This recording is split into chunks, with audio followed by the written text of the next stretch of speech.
여러분 안녕하십니까? 현실을 직시하는 방송 삼수로그입니다. 오늘 주제는 트럼프가 보여준 냉대, 외교의 현실, 정상회담은커녕 호텔 체크인으로 잡았습니다. 25일 열리는 첫 한미 정상회담, 냉정히 말하면 서밋, 즉 정상회담이 아니라 바이래터럴 미팅, 즉 양자회동입니다. 외교에는 격이 있습니다. 정상회담은 동등한 지도자끼리 레드카펫을 밟고 예우하는 자리입니다. 푸틴, 시진핑, 마크롱, 또 유럽의 정상 등 세계 지도자가 백악관에 오면 정상회담이라고 부릅니다. 윤석열도 정상회담을 가졌죠.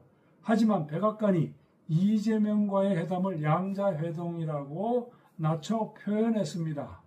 단순히 용어 문제로 볼 일이 아닙니다. 정상회담은 상대를 대등한 파트너로 공식 인정한다는 뜻입니다. 반면 양자회동은 실무 차원의 논의에 초점을 둔 표현으로 한 단계 격화된 의미입니다. 트럼프가 이 표현을 택한 건 이재명을 정상급 지도자로 인정하지 않겠다는 신호이며 협상장에서 미국이 우위에 서겠다는 전략적 메시지로 보입니다. 트럼프는 과거에도 문제가 있다고 본 국가 정상에게 이런 방식을 썼습니다. 남아공 라마포사 대통령, 우크라이나 젤렌스키 대통령과도 정상회담 대신 양자회동 또는 백악관 집무실 회동이라고 부른 전례가 있습니다.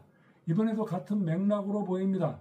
정상회담 격화 자체가 이미 경고로 보입니다. 트럼프는 이번 백악관 회동에서 방위비 분담금 증액, 전자권 전환, 주한미군 재편을 직접 거론할 가능성이 큽니다. 나아가 대만 유사시 한국군 파병, 주둔 미군 역할의 역의 확대 요구까지 나올 수 있습니다. 정신 바짝 차려야 하겠습니다. 현재 미국은 동맹 현대화를 추진 중입니다. 단순한 장비 교체가 아니라 동맹국에 새로운 의무를 부과하는 전략입니다. 트럼프는 북대서양 조약기구 사례를 들며 국내 총생산 대비 5% 방위비 지출, 주둔비, 시설비 부담 증가를 요구할 수 있습니다. 한국 입장에서는 현재 국방비의 2, 3배에 달하는 수준입니다. 지금 국방비가 60조이니 그렇게 되면 90조를 내라는 얘기, 부담하라는 얘기입니다. 그렇게 되면 다른 국가 예산 다 줄여야 합니다.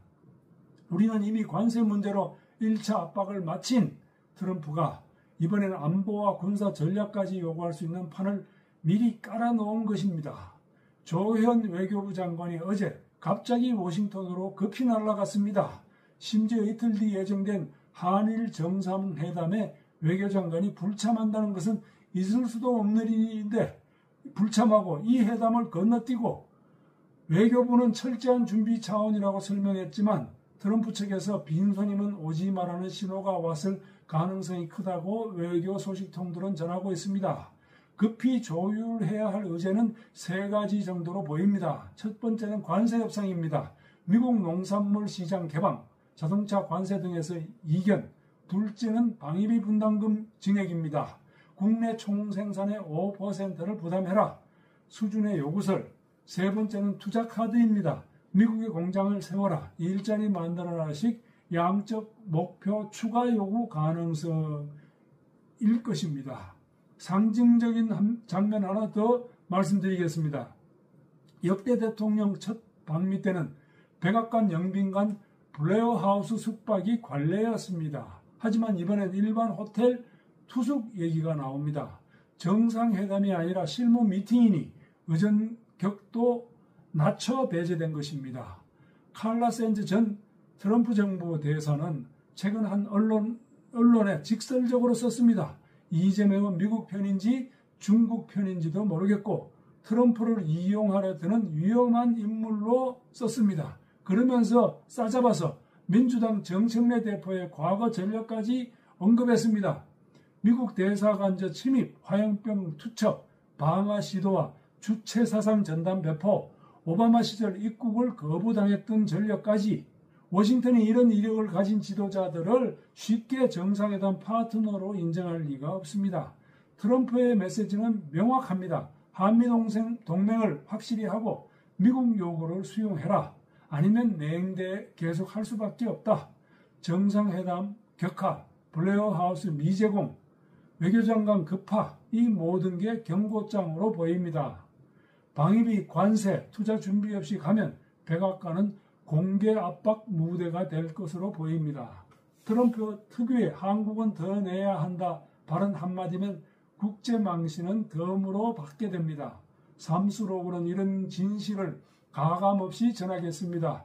외교의 본질, 안보의 핵심, 냉대 외교의 현실을 깨닫게 하는 방송이었습니다. 외교 참사, 국제망신, 우리가 먼저 알아야 막을 수 있습니다. 여러분의 구독과 좋아요가 대한민국의 눈을 뜨게 합니다. 감사합니다.